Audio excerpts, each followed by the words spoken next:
I'm here with a very special guest. I'm excited. Big fan of this guy. And I've had a chance to kind of chat with him prior to being on the show here. And we got some good stuff to talk about. And I'm talking about the man, the myth, the legend, Pat Downey. What up, man? What up? Hey man, thanks for having me on. It's a pleasure. Dude, it's all my pleasure, dude. I've been a fan of yours for quite some time. Just watching your wrestling and your style and really probably, if I'm being honest, what I'm a big fan of yours for is your personality and the fact that you live the way you are and you don't put on for nobody. And I like that. So I want to get into that a little bit, but I don't want to jump ahead too much. But we're in Omaha, Nebraska, and I know we're kind of starting present time, but I want to talk about that very thing first. We're here for the non-Olympic weights for the World Team Trials. What is this for you? Why are you here? What's going on? Yeah, man. Well, first, thanks for having me out here. Oh, dude. You know what I mean? I'm here on business, and you supporting me and being a fan of me makes this easy, and anybody that is giving me good energy, I try my best to reciprocate that. And whether I just met you or then you my whole life, I call it matching energy, and maybe that's my Achilles heel sometimes because I can match the good energy the same way I can match the bad. And Sure. To your point, I'll probably die that way, man. Being a stubborn Downey. My granddaddy was stubborn. My Aunt Mary was stubborn. My daddy's stubborn. Maybe it's just in the blood, but I'd rather people hate me for who I am than love me for something I'm not. Yeah, that's good. I just have never had that pretender bone in my Yeah. body. Like some guys, they're not too much different than me. They just hide it differently. They just sin in the closet. They're able to, they might be doing way worse stuff behind doors. My problem is I don't feel that I have to hide who I am, because Yeah. I genuinely don't think I'm a bad person. I've never done, anything to somebody that hasn't had like that unprovoked, or like, I don't have ill will in my heart. Sure. Like I don't come to do deals with bad intentions. Like, so when I'm being authentic and genuine to myself, it's because, I feel that we all should be. Yeah. I feel like if more people, not necessarily were like me, like the same personality. I'm not saying people need to be like me Yeah. in any means, but I'm saying if we want to grow the sport and, get the same type of praise that other professional athletes get, we're going to have to start acting like professional athletes. And part of that, with the profession comes being marketable and Yeah. brandable, you know what I Yep. mean? And whether you're whatever type of personality you are, I think if more people were willing to, let the guard down and stop being so, kind of, I don't know if they're scared or what the word is, but, just be yourself. Allow Yeah. your personality to be seen, and I think it'll help fans resonate with you, and it'll help, whomever you're representing market you. Absolutely. No, and you're that to the core, and like you said, I think that's just probably who you are internally, and I love the fact that you don't hide from that, because I do believe that there is like these closet people, they kind of put on this show, more outside facade, but you're just like, this is what you see is what you get, and that's at least what I get from you. I mean, again, I don't know you on a personal level, but that's what I like about you too. And we kind of chatted a little bit about kind of the nature of the sport kind of being stuck in a sense, but I think part of that is because you don't see behind the veil. People want personalities. People want to know who this person is, and if they're just petting puppies and hugging children all the time, that's great. But we also want to see a little bit of the real side too, you know. Yep. And so I appreciate about you, and the fact that you're out here for World Team Trials. That as soon as I seen that, dude, like my excitement level went from like, because I was already excited, but went through the roof, and that's what you bring. So It means a lot. that's just so cool. It means a lot. It means a lot to hear it it's from real. you and fans on the internet, and then we get we're all in our own, pages bubble. Like my Pat Downey page, I'm Yeah. really gonna see stuff that's I'm getting tagged in. Sure. So it's easy to like kind of put on these blinders. But when you hear it from other guys in the know, and Yeah. it just affirms what you believe about yourself, and it affirms the work you're doing, it affirms the path you're on. You're doing your job correctly when people want to see you do it. Yeah. People get excited that you're going to perform. I know I'm bringing something to the tournament. Whether I'm going to win, we'll find out tomorrow. You know what I mean? Yeah. Whether I'm in shape or wrestling in shape, we'll find out tomorrow, won't we? You know what I mean? That's the thing about this game. Yeah. Everybody can talk and put on these fronts and what you call facades, Yeah. but at the end of the day, it's just you and another half-naked man out there going to do the man dance. We're going to find out. You know what I mean? So that's the beauty of it.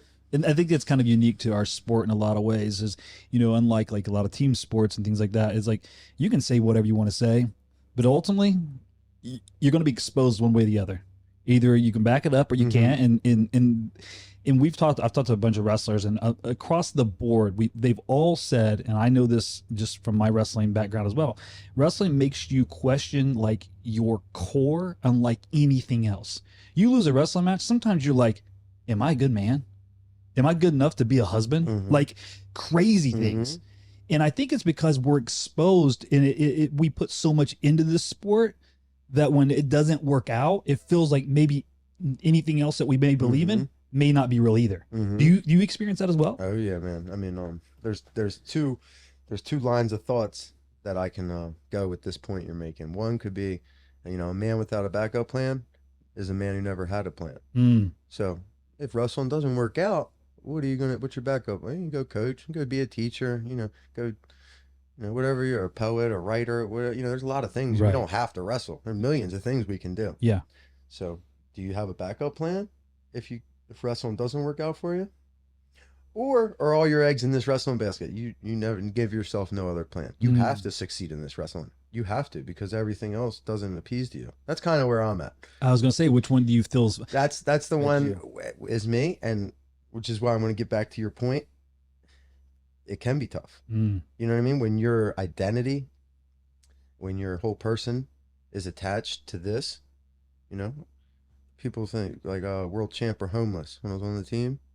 Like that's just a cliche. That's just a saying, right? Well, I didn't win a world title. I ended up homeless. It was real. World champ or homeless. People, you get what I'm saying? Yeah, that was reality. I got kicked out of the NJRTC. I lost my mind after I lost the world title. Wow. One of my greatest losses of my life next to my granddaddy. I didn't forgive myself for years. That was what happened to my spin out. The cancel culture. It happened after I lost the world championships.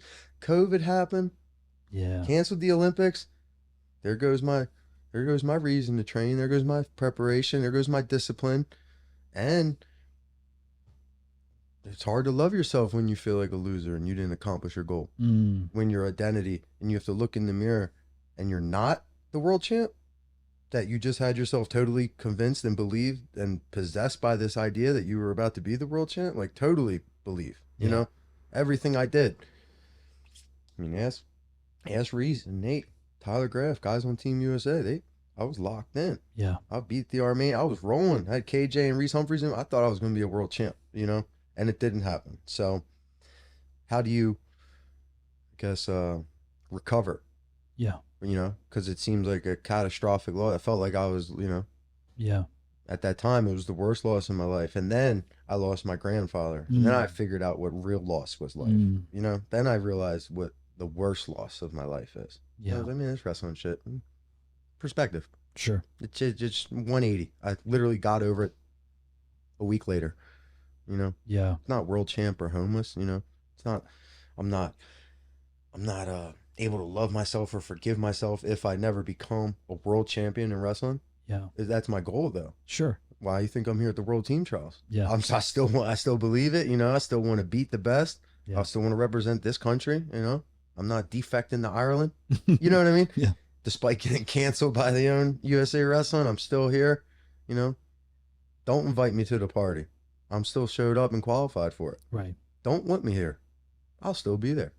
You know what I mean? Even like, that's right. So that's been the thing is like, I never wanted to be somebody that was at a party that I wasn't invited to. But now I've just totally embraced that I'm like, yeah. one of the black swans of the party. And Man, these past the trials, I mean, people see me, it's all love, it's all welcoming to my face. So I mean, I wouldn't, maybe it's just a small percentage of quote unquote haters Hmm. that you get because when I'm here at these events, man, it's really all love. Well, bro, I'll tell you, you are the party. Everything else is just a social club. I'm telling you, like it's different when you show up, and I appreciate that. And like I said, you're here. You have all intentions of coming out here and winning this thing, right? You didn't show up just to show your face. No, You're not that guy, no, right? no. I'm not a believer in participation trophies. Right, right. So you're here. And I'm super happy Magic Man's here because when I made the team, I had to have that asterisk. Oh, he didn't wrestle David. Oh, David was injured. Oh, well, no one told Bo Nickel and Zahid Valencia and everybody else in the bracket to run. Yeah. I stayed at 86. I wanted that match more than anyone, and I still do. Everybody was like, "Yeah, what are you gonna do, Dave?" I was celebrating. I said, "Yes."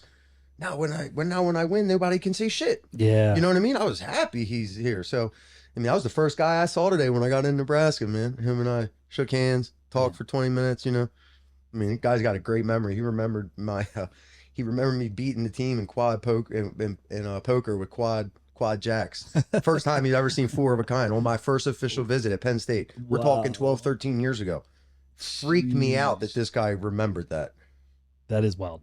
Literally wild. I'm like, yeah. all right, you're no wonder you're so good. You're a genius. He's a savant. Yeah, like for sure. the photogenic, the recall. Mhm. I didn't even remember that. Yeah. It's like, yeah, it was the first time I ever seen four of a kind. I was like, he's He plays some mental game with you. Yeah, let me know that he can recall from 14 years ago. Yeah. This was original Penn State team. This was when Quentin Wright and Ed Ruth and Frank Molinaro and me and Gwiz had our official visit together. It was my first official visit. Wow. Me and Gwizdowski. That's awesome. Yep. So that's cool. So I can't wait to see you compete tomorrow and to do this thing. And now that we've got that kind of like wrapped up, like you're here to win, you're here to go hard. You're glad David's in there. Is there anybody else in the bracket that you're excited to possibly meet up with, or it's just like, hey, bring them all, it doesn't matter? Yeah. Well, definitely David. He's the returning one of the world champ. He's one of the best ever. Yeah. So to beat him would put you in that category. Absolutely. And it would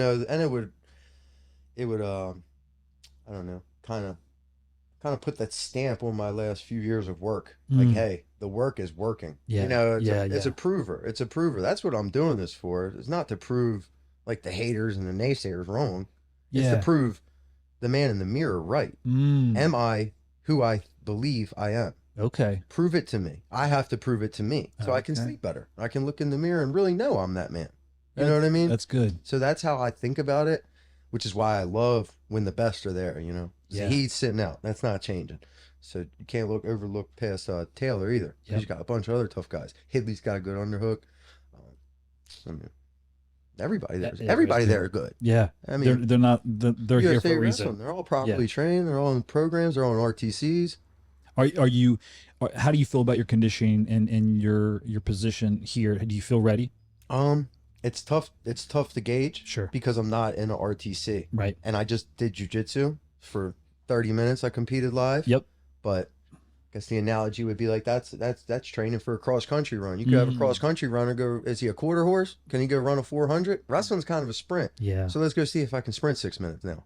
True. I'm trained. I've done everything I can with the what's limited, all the access that I have with these these different. I saw you training recently with Coach Monday. Yeah. And got some good training in there. Yeah. So that's cool. Just to have another high level, Olympic world champ guy that you trust, who's a legend in the sport, just looking at your technique, not necessarily the training partners, because there's no RTC at Morgan State. Right. You know what I mean? But I had Impa Kasanya come up, PFL champ, came up with Jordan Oliver, and Jordan obviously knows Kenny, Okie State days, and so just to be around those guys, him and Jo, just that helps. Just to have him in my corner. I have a coach. Like, hey, I have a coach this weekend. That's huge. Not just a coach, not just my daddy showing up because he loves me. Yeah, somebody that knows what they're looking at, that can challenge a call, that's going to get respect. Yeah. That's big. That's huge. When Yeah. I'm in the corner and trying to challenge a call against Bo Nickel, and I don't even have a coach to throw my cube, and Cale Sanderson's in the corner like, laughing at me. That's true. I'm in a match against Chris Perry for University World Team. And I'm trying to challenge, and I got some nobody in my corner, just a friend, and he's got John Smith in his corner. Yeah, who's gonna win? I mean, who's got the leverage? That's true. Who's the ref gonna listen? Absolutely. Yeah. Yeah. All day. So, just those little things, when everything else is equal, which this could be a tournament where things are equal. Mhm. You're wrestling the best in America. Yeah. We're probably all pretty good. For sure. You know what I'm saying? Yeah. We're probably all good. Mm-hmm. I know. Unless you're way better than everybody, it could come down to a call. Sure. It could come down to a point. It could come down to a scramble. It could come down to who initiated the chest wrap. Who exposed? Mm-hmm. Who did you step out before, or was it continuation? Yeah, we've seen that. These are hairs. Yeah. We're splitting hairs here. Yep. But these hairs that get split decide teams. It's so true. So Yeah. if we're really going to look at every 1%er to give ourselves the best position, best chance of winning, that's one of them things that I'm thinking about, because in my past, the last two Olympic trials, I showed up and had nobody in my corner. How does that feel? Yeah. Yeah. Feels weird. Mm-hmm. Feels weird. I can imagine. Feels weird because you're at the highest level. It just feels you're just the only one without that. Yeah. These simple things. And then when I'm on the world team, what was so different? How'd you have a breakout career? Oh, I just had a coach and some training partners. I went to sleep and I worked out every day. Yeah. And they're like, oh, well, we've been doing that our whole lives. I'm like, oh, must be nice. Yeah. You know what I mean? Yeah. Now, am I playing the victim? No. I've self-sabotaged that situation. I've had that before, and I've ruined that too. Yeah. And I've also, which makes you take it for granted, Of course. It's the human syndrome. We want what we don't have, and then once we have it, we get comfortable and complacent and forget that, hey, this is actually what we once wanted. Sure. I guess that brings me to kind of segue to, and I kind of want to get into this real quick. I want to know who was Pat, right? Growing up, what kind of kid are you? Are you a competitive kid? Are you a rough kid? Are you in trouble? What type of kid are you? All that. All those adjectives. Yeah. And some. Yeah. I was a fucking menace. I was a goddamn problem child. Oh, Literally. There ain't no way to put it. I put my sister, Jasmine, I love you. She got hell, the little sister. My mom had to deal with me. My dad was ripping me up every day. I was fighting in school. I got kicked out of every class. I was put out of Glen Mountain. I was put out of St. Anthony's, put out of St. Joe, was put out of St. Michael's. All these Catholic schools, my parents, I'm in Baltimore City, only white kid in the neighborhood. They're trying to send me out to these nicer places. So I have a good education and I'm getting brought up right. And, my family, they raised me right. It wasn't their fault, even though I grew up in a, tumultuous clusterfuck, if you will. I lived in when my youngest memories is my uncle getting arrested for kingpin charges. I come back from bookies and drug dealer, and I come, East Coast Irish mob, Boston down to Miami, down to Cuba. I come from the Northeast Baltimore street kid, Rosedale, a bunch of local tough kids that we play football, we ride bikes, play basketball, we fight in the park. I grew up like that. And I was just a city kid, Baltimore, that was good at landing on top. Do you think it was you said you had a good family, but obviously dysfunctional as all families in some way, but yours maybe a little harder in some areas, had uncles doing some things. But what was it? Was it friends? Was it culture? Was it just Pat? What was it that bent you that way? I think it was a combination of those things. I think there's the apple in the tree. Who made me? I'm the third. So it took two before me to come, Yeah. So I'm definitely my daddy's son, so I have the best and the worst of his traits. Yeah. Which, I'm not blaming him for giving me them, because I'm a grown man now. As a kid, we're probably operating on a little more, what is it when you just impulse? Yeah, you're just doing it. Instinct. Yeah, and I outgrew that. But then there becomes the product of environment, surrounded by, people, places, things. When I changed the people I hung out with, when I changed the places I hung out in, I changed the things I did, I got different results. You know, when you're 12, 13, hanging around with all 16, 17-year-olds that are all smoking dope and selling drugs and robbing and fighting, and you know what I mean, you're probably not going to be going to church. Yeah. You're probably not going to be the only one in that clique, you know. Yeah. And I grew up very young. I was always around my father. I was, you know, I had a great childhood, but in a way, a lot of my youth and innocence was robbed of me because I saw such life at such young age, if that makes any sense. Oh, yeah. Does that make any sense? Yeah, absolutely. So by the time people were turning 18, 21, and they think going out to have a beer is cool, I've been doing the same shit y'all grown men have been doing since I was 13. You get what I mean? Sure. In that culture, was that kind of like what, kind of a rite of passage? Like if that, you know, you felt like that was them bringing you in, like you're allowed to do that? I mean, I was born in Baltimore. Like I got a Natty Boh tattooed on me. That's National Bohemian Beer. You know what I mean? That's a beer. That's right. The biggest. At the time, it was the big sign in the East Coast. You know that in the Shot Tower, Natty Light, Natty Ice. In Baltimore, we drink Natty Bohs. You know what I mean? Dad told me, you know, he had DUIs. I'd rather you smoke weed than drink alcohol. So I was influenced by that too. I don't want to get DUIs. I'd rather do this. And then that was all taboo.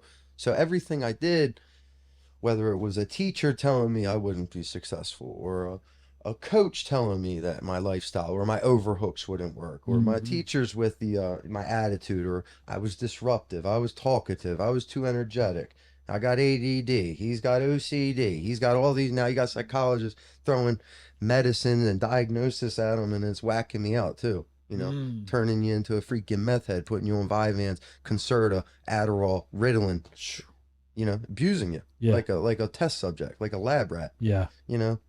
And then so that was a big thing for me too, is getting away. I want to say Baltimore. That was a big thing for me. You know, I went to different high schools, and once I got into Florida, my Oviedo, my senior year, I kind of learned freestyle, and I had that opportunity. I won senior nationals, and I won Fargo, so that got me out of Baltimore, because, you know.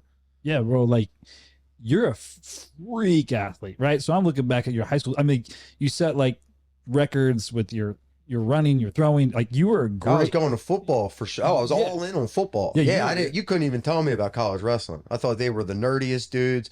I said, I'm not getting herpes, and I'm at herpes. You know what I mean? I just thought it was like no money in it. You know what I mean? You ain't wrong. No glory. Right. But then I learned the hard way in football that there's a lot of politics. True. You know, I'm a wrestling state champ who thinks he's a quarterback with a hand cannon, but the coach thinks I'm a safety who can tackle, do glass doubles. So I was like, oh. But you're setting records as a quarterback. Yeah. I was running, throwing. I mean, but I was playing safety too, and you know, a wrestler, big white dude running fast. They love big white boys that can crack. You know, safety. It's just a thing. And coach had his mind made up.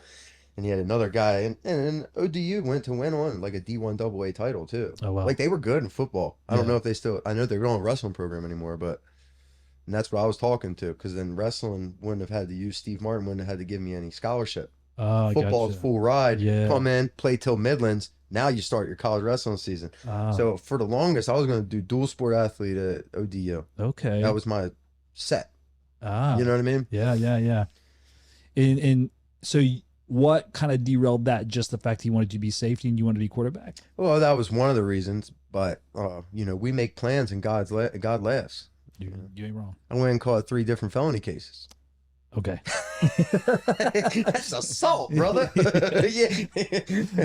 That'll do it. No more scholarship for you. Yeah, Cale Sanderson said, "No, we can't recruit you anymore." Wow. The next day, somebody must have told him on the internet. Wow. My lawyer told me not to divulge it. Yeah. Because I wasn't, you know, innocent until proven guilty. Right. Of course. And you know, at the end of it, all the charges got dropped to different cases. But in hindsight, do I wish I would have been up front with Coach Cale and told him, like, hey, I'm going through this. You know, not the right word, not litigation, but I'm going through this process. Yeah, sure. That's concurrent. I could have been up front about him. Yeah. And maybe it would have changed the trajectory of my career. Maybe he would have appreciated my honesty and given me a shot. Maybe he would have just said, no, we can't recruit you anymore. Yeah. But you know, as I told David today, that was huge for me. Just being brought in Because you got to think of who that team was. Quentin Wright, Yeah. you know, Ed Ruth, Best. BT. Yeah. Think about what he did. Kale coming over, bringing Varner and all them with him. Yeah. And then to be recruited by him. It's huge. You know, me and Gwiz, that was like, you know, believe it or not, man, that was like one of the things. I was like, yeah, I can do this thing at the highest level. Mm. You know what I mean? So even up to that point, you're kind of like, you didn't really I have that didn't belief. take that shit that seriously. Really? I just didn't take But it. you're a 3-time state champ. Yeah. And a national champ at this point. Yeah. But I wasn't trying hard. That's wild to I me, though, wasn't man. trying. I'm telling you, I wasn't wrestling full time. I didn't even know a gut wrench. I didn't even. I'm telling you, I would just watch me in freestyle at Fargo and look how raw I was. I barely learned the rules. I just had to land on top, not step out of bounds. You know what I mean? Like, never expose. So freestyle is kind of made for more athletic people, I think. Yeah, for sure. Body control, Mhm. body awareness. Yeah. Whereas folk style, you can get away with all that junk. What made you so good? Are you because you're tough, or you're athletic, or both? I mean, it might be a rhetorical question because it's probably both. But like you kind of embody both those things. But you are literally winning the best of best, and you're, like you said, you're kind of novice to it. Yeah, that was when I knew I could be really good because I was so technically raw. I had so much technical gains to make. Yeah. I was so raw. I had so many technical things that needed to be refined that the Olympic Training Center saw all that. They're like, look at this dude doing this with just toughness and talent. Wow. Just toughness and athleticism. Just being tough and fighting and not conceding the match and being athletic, landing on top, having better hips. Like, God forbid we teach this kid how to actually wrestle like he might, you know what I mean? And then, you know, that's what I always tell people too. It's like, you know, I got guys that talk about they beat me in like elementary school or middle school or high school. I'm like, damn, that sucks. Like to think about, like I don't even remember like my guys I beat. You know, I mean, I'm worried about if I'm gonna win this world title. I'm still doing it. I'm still so into the game that I don't have time to be focused on peaking in high school or peaking in elementary school. Yeah. So I left myself a big window of growth. My father did a great job by not getting me burnt out and keeping me well-rounded. Okay. Created a total athlete. When it became time to specialize and focus, my ceiling was here because I hadn't been somebody who had been exposed to this at a young age here. Yeah. And now he's winning because he's so technically good. He has no moves to learn. He's been cutting weight. He hates the sport. His body's sore. He's not athletic. He's not tough. He just knows techniques. Yeah. Well, eventually that's going to even out. Yep. You got to have something. For sure. You know what I mean? Yeah, no, for sure. And I think there's a lot of that going on in youth sports now. It's Especially with all the film. It's just, Flow wrestling, all the technique, all the YouTube, all the matches, all the content. It's crazy. I mean, on one hand, they're getting way better, way younger. Okay. On the other hand, you got kids cutting weight and got parents bragging about how many times their kid won Tulsa. Yeah. It's like, dude, I've seen this story a lot. You know, I doubt this kid makes it to high school. Yeah. You know, and if he does, you'll probably resent it. Yeah. Because to me, the real level didn't even start till college. Wow. And you have people living and peaking off of their elementary and middle school and high school career. Yeah, that's a good point. You get what I'm saying? I was always having fun with all of it till then. Yeah. Yeah, you mentioned something before we came in here that you used to get upset when you had to leave practice. Oh, fucking terribly. I would cry. My parents still crack up about it. My punishment when the teachers would call school, my punishment became to not let me go to practices. Wow. I would just lose. I promise I'll be better tomorrow. Wow. Like, I cried when practice was over. I did not want to leave. And was that all practice, just wrestling, or just in general?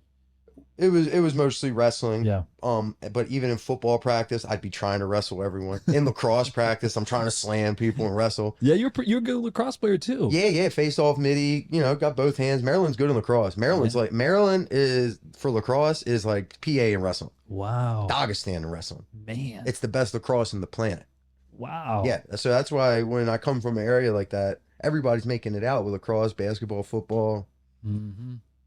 Or they're catching crabs, you know, in the Chesapeake Bay. Yeah. You don't see a lot of wrestlers from Baltimore. Even the Maryland names you're thinking of, Helen, Mm-hmm. Snyder, Brooks. He's from Hagerstown. That's Yeah. out in west, damn near the woods. Right. You know, Yeah. they're out in Frederick, out in I-70. That's in Western Maryland. Right. That's, you know, Maryland's a big state. It's got the East Coast. You got the mountains. One of the Mhm. few states with all the landscapes. Yeah. But I'm from like, you know, the city. We're in Baltimore. Right. You just don't. You know, you got Tavon Austin with Baltimore, who plays NFL. Adrian Amos. You got NFL players that come out. He's with the Packers and the Bears, Yeah. safety. But I mean, good athletes, but just not a lot of rest. It's not like PA, Yeah, Jersey, for sure. Ohio, Illinois, Cali. Those are states where you're thinking like, oh, there's probably some hammers coming. Wisconsin now, you know. Mhm. Those are the states that you're kind of probably stereotyping for wrestling. No, I get it for sure. And you kind of hinted on this a little bit, but you're looking at Penn State, and that kind of gets washed out. But you're still being recruited. Tell me that process. Tell me where you land. Tell me kind of that story. Yep. So still getting recruited, and I kind of getting JUCO offers. So Clackamas started offering me, and I'm thinking, this isn't what I was thinking. You know what I mean? I never Penn thought, State to yeah, yeah. big fall off. I was like, maybe this college thing isn't the move. And then they said, go wrestle in freestyle tournament. And I was like, all right, which one? Go wrestle Fargo. And they said if I do well, like All American there, they'll consider me for a bet at the Olympic Training Center. So I went, trained for Fargo for a couple months, and won it, and got into the Olympic Training Center. You're a freak, dude. Yeah, I'm a tough mug when you give me an incentive. I like being incentivized, you know, and I knew that if I went and did perform well there, that I could you know, give myself a future and get out of Baltimore, and that's what happened. Okay. Went and performed, went to Olympic Training Center, year and a half. Was the only junior world medalist. Took a silver, lost to Ibrahimi, the Iranian, in the finals. Mm-hmm. And then that's when JB and I met, and he recruited me to Nebraska. Okay. Yeah. So you show up in Nebraska, you're there. And for those that don't follow wrestling, because I get a lot of people that this podcast is called Fighting for Success, and it's a lot of combat athletes, a lot of wrestlers, things like that. But we also, the whole idea is what you guys, your athletes do is transferable to a mom, about, you know, being disciplined, doing the right things, all those things, or a business owner. For those that don't know your story, tell them what happened in Nebraska, where that went, and what happened after that. Yep. So I got that opportunity to go to the University of Nebraska, and I squandered it. I was out partying, got into a big fight, big brawls, like some gang violence. Guys come down from Omaha into Lincoln. Huge fight in the bottoms, which is if you're in Lincoln, that's where everybody pre-games, tailgates, Yeah. you know, the bridge. So if you're familiar with that, you know the area where I was living in the bottoms. Also a very big party area with all the college guys, frats, sororities. You know, it's just a bad environment for a guy like me who's easily distracted. I just turned 21, Yeah. you know. So I shit hit the fan. Couldn't stay focused. I broke my thumb, and that was it. My mother knew it.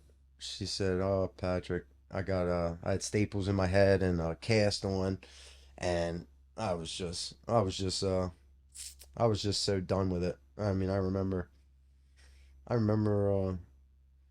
it was Brian Snyder. He came into my house, and I had a giant bottle of E&J, which is Jerk, which is like some dark, you know, just nasty, cheap, well drink. I don't even know if it's a cognac. I don't even know what it is. E&J. Yeah. Some hood shit. Mm-hmm. And I'm sitting there just drinking Jerk straight Wow. at like 7 in the morning. Oh my gosh. Yeah, they walked into my house and they were like, okay, this guy's off his rocker. So I got out of there, and I was about to head out to Clackamas again. What was that conversation with Brian and Coach Manning? I mean,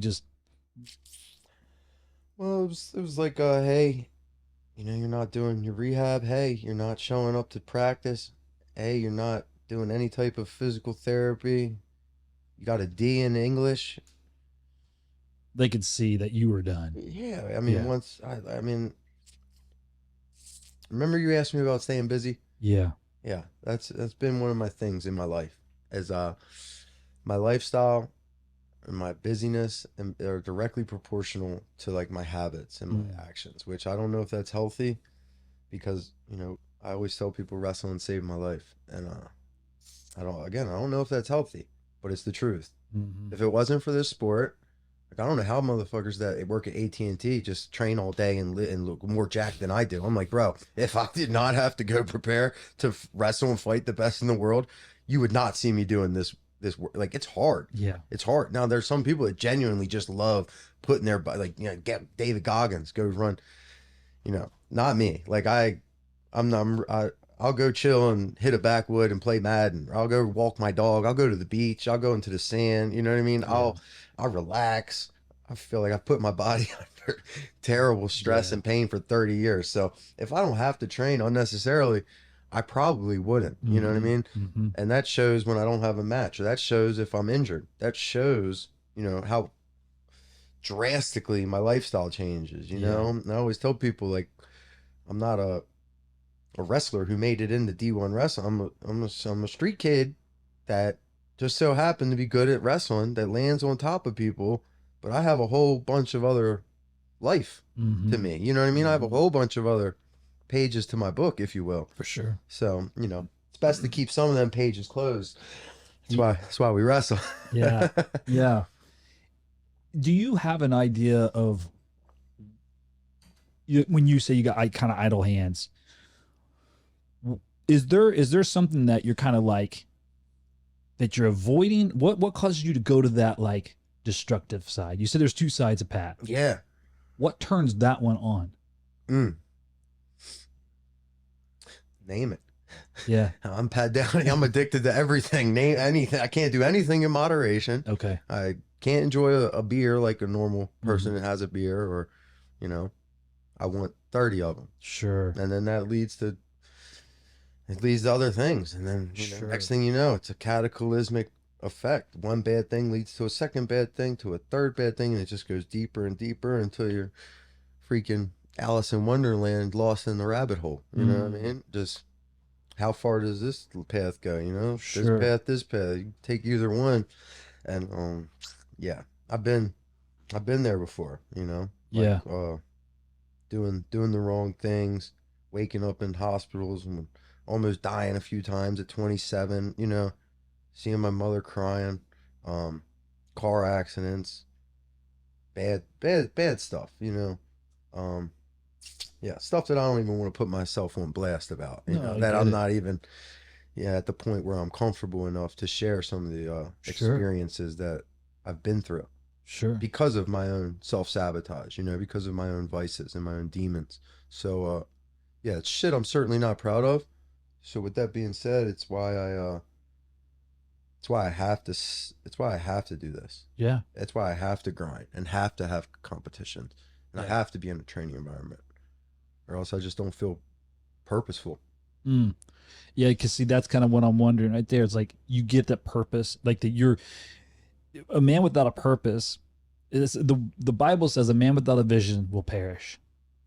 And it's like, I believe it. What do you have to live for if you can't see a future for yourself? True. Right. And that's what I'm saying is like, I think a lot of men have that issue of like, they need a purpose. They need a vision. And they don't have that. I think we almost just default to the negative because it's that inner feeling of who we are. We're failures. We're nothing. Might as well just succumb to that. Yeah. And then you're a self-fulfilling prophecy. Absolutely. Because these inner thoughts manifest into your actions, your habits, your thoughts. You are what you think. That's you right. Think what you do, you know, et cetera, et cetera. It's all going to just keep, you know, and then you have these other things that allow it to, add on to and and then you have all these things that are working together in conjunction, which creates this bad spiral. You know, it might not be the loss, it might not be that, but it might be if you take 5, 6, 7 of these 8 negative things, and now you're really internalizing them, and now you just believe you're fucking, you know, I'm white trash. Why can't I wake up and drink E&J and smoke a blunt and go hang out and snip into party and drink and club and now I'm at a rave, and now I'm at a drug house, now I'm over here, like. Yep. Pat Downey, world-class athlete. What are you doing hanging around with freaking Baltimore junkies? Like, what are you doing? Yeah. This isn't these guys aren't going to the Olympic trials. You know what I mean? Right. This would be my 10th World Olympic trials, and I've been in the wrong crowd throughout this time, and I've had to get back. Yeah. I've had to get back, and I'm constantly fighting to stay Yeah. on this proper path. It's not easy. It's a fight. It's a Sure. dog fight. You know, it's interesting. Chance Marsteller sat there, and we had a great conversation and talked about his ups and downs and battles and things, and I feel like it's an interesting concept that our physical being manifests as our inner thinking, and as you speak there, I see this incredible athlete, good looking man, big strapping guy, got all this potential.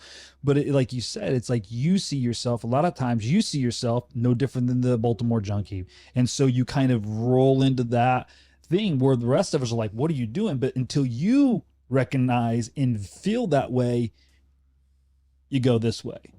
Right. But I think that's, and I'm thinking as like when you're competing, it's easy to go, no, I'm a world champion. I'm this. But when you're not, it's this. Yeah, because, and I think it definitely circles back to childhood and trauma and being a product of an environment. And maybe it's in things that have been internalized into my subconscious that I don't even realize have been processed and accepted as truth. Yeah. That may be. Yeah. Maybe I truly believe that. And it doesn't matter if you or any other fan, friend, or family member sees me differently. If you don't see yourself, that's it. You get what I'm, yeah. So to your point, it's there too, because you're constantly having teachers telling you don't fit in, or you're too talkative, or you're too disruptive, or you're never going to succeed. You'll always be in jail. You know what I mean? You're never going to, like, these things, being the only white kid. Oh, white kid, you can't dunk. You can't play football. Oh, you can't wheelie. You can't ride a dirt bike because I'm white. You know what I mean? Yeah. Like, these things also made me want to prove everybody wrong, which is why I had to stop doing that, because I realized I was doing this thing for the wrong reason. I'm not doing this to prove everybody else wrong. Gotcha. I'm doing this to prove myself right. Yeah, I like that. I'm the man I believe I am, not I'm the man you don't believe I am. Yeah, it's different. How much of what you do is now, it sounds like you're that, but how much before was it a chip on your shoulder? Oh, so much. My whole life I went through chippy shoulder, and it just got too heavy to carry that weight, feeling like I'm proving you wrong, feeling like I'm proving you wrong. Yeah. Feeling like I don't fit in here, having to go find somewhere else to fit in, being like a nomad. You know what I mean? So I just realized that's not a healthy way to go about it. That's not a healthy perspective. It's just not, to feel, and then you get this edge, like the world, it's me versus the world. It's, Yeah.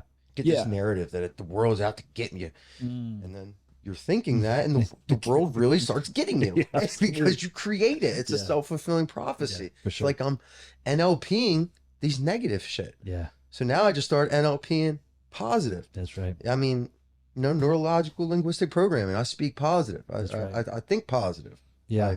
I do positive shit. I wake up, I walk the dog, I drink my lemon water, I drink my coconut water. You know what I mean? I drink my espresso. I avoid the vodka, I avoid the tequila, I avoid the natty bows, and next thing you know, I don't want to go womanize. I don't want to go gamble. I don't want to go to a strip club because I'm sober. Yeah. That's not the real me. The real me doesn't want to do those things. That's good. And I think a big part of it is my girl. I wouldn't be here doing this without Ala, because she's somebody, like, as a man, right? Even from your own family, the love is conditional. Sure. And they can say it's unconditional. I know my mother's son. I know Mama Tia loves me.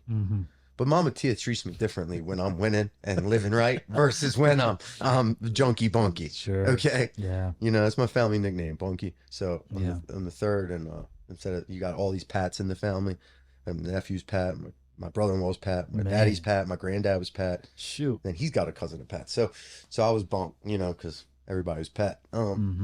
So you got that, and then so your girl's kind of giving you a different, like, just her giving me unconditional love. Like, after I just got embarrassed in that fight, I lost that fight, got uppercutted, and I was the biggest favorite in MMA history. Oh, wow. So I lost a bunch of people money. You're only the biggest favorite if everybody's betting on you. So a lot of people lost money on me. I'm going through that, and one of the lowest lows afterwards too, because I battled a big skin thing, and I had a bunch of injuries that I had to claim, because in fighting, you're only covered by the injuries you sustain Right. in the fight. So I didn't make any claims my first fight, so I could quickly turn around and compete again, Oh yeah. so I could make money. It was a whole thing of fighting and competing for the wrong reasons and being injured while doing it and not loving it, and my grandfather passing. It was a lot of bad things that led into that performance that just caused me to say, fuck this. I'm done. And I didn't do anything as long as I've been without doing anything since I was 5 years old.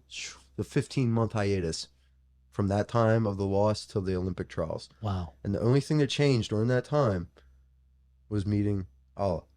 I moved, got out of Florida, got away from Miami, which is like crazy, right? Because now I moved to be with her where? Back In Baltimore, Oh, where I God. tried my whole life escaping. Wow. So I said, to conquer my demons, I left Baltimore. I've been to 50 states, since I was 17. Been to like 44 countries, every state except Hawaii and Alaska. And I kid you not, man, I was in a town called Scandinavia, Wisconsin, of 100 people, and I found a casino, a strip club, a bag, and a drink. Oh gosh. And 100 people. Oh my god. And I'm hiding from my demons. I just ran away from my demons at Iowa State. I just got kicked off. Kevin Jackson, Coach Jackson got kicked out of the team. I get canceled from Iowa State. I get dropped by the New York Athletic Club. I'm no longer a part of Iowa State program. I'm not wrestling Gabe Dean or Miles Martin for a national title. I'm furious. That's the cap of your college, and you find yourself in this town. Scandinavia, Wisconsin, kicked out. Finishing a degree online, trying to get in the University of Iowa's master's degree program. Wow. All out of Scandinavia, Wisconsin. Me and Ben Provisor, and I found distractions there where I'm trying to hide in a town of 100 people. So my point is, it's all coming full circle. Now I'm back with the New York Athletic Club, the first club to give me a shot at the senior level when I was 19, that I lost at 24 at Iowa State. Wow. Picked up with Titan Mercury a few years, then I got dropped. Cancel culture a few years ago, when they called me a transphobe, a misogynist, and a racist. I'm not any of those things. Right. But, I got dropped by Titan Mercury, and now here we are, full circle. I'm back in Baltimore, training out of camp in Baltimore with my world team trials in my last Olympic cycle with the NYAC. Wow. I mean, it's, even if I wrote this story, I couldn't have made it up any better. Yeah. How everything culminated to this point, and just how much having the right person by you means, what it can do for your life. And, that girl was loving me when I didn't even love myself. Man, it's huge. You know what I mean? Yeah. Like, that alone said, like, hey, I owe a duty to myself. I owe a duty to this woman to be an acceptable man. Yeah. Am I ever going to be able to marry her? Like, not like this. What type of husband is, he can't provide for himself, can barely live, can barely feed him and his own dog. How is he going to have a girlfriend? Yeah. I had to get my shit together. Mm-hmm. No woman of value wants a bum. Yeah. And, but she loved me regardless, which was like weird, right? I'm like, what is the angle? What does she want? I've literally guarded half a year guarded. Like, Patrick, just let me love you. That's what she would say. Just let me love you. And I'd be like, why do you love me? Like, so she could see my own self-image. She could see how I viewed myself. She could see through the media. She could see through the looks and the personality and the physical appearance. She saw through that. Yeah. And she made me get real with myself. And in doing so, being real to her, first woman I've ever been, monogamous to. First woman I've ever lived with, trying to make a family with. And I just think it's adding a deeper layer to me. It's adding, because I'm somebody who, no matter what, is probably not going to care about himself the most. I will sacrifice myself. I will be the martyr. I will stand in front of a bullet for my sister. I will gladly die for my family. So if I don't have my dog, Mojo, who needs me, like, if I don't come home, he's dead. Right. He needs me. Right. I have to provide for him. If I don't have my girl, I want to be a father. Like, these are things that I feel like give me purpose. Sure. And that's why I got Mojo. His name's Mojo. That's my mojo. That's my vibe. You know, like Yeah, when I was down, dog kind of gave me purpose again. absolutely. You know, and that's this girl, man. I love her, and I'm super grateful and thankful for her. That's good stuff.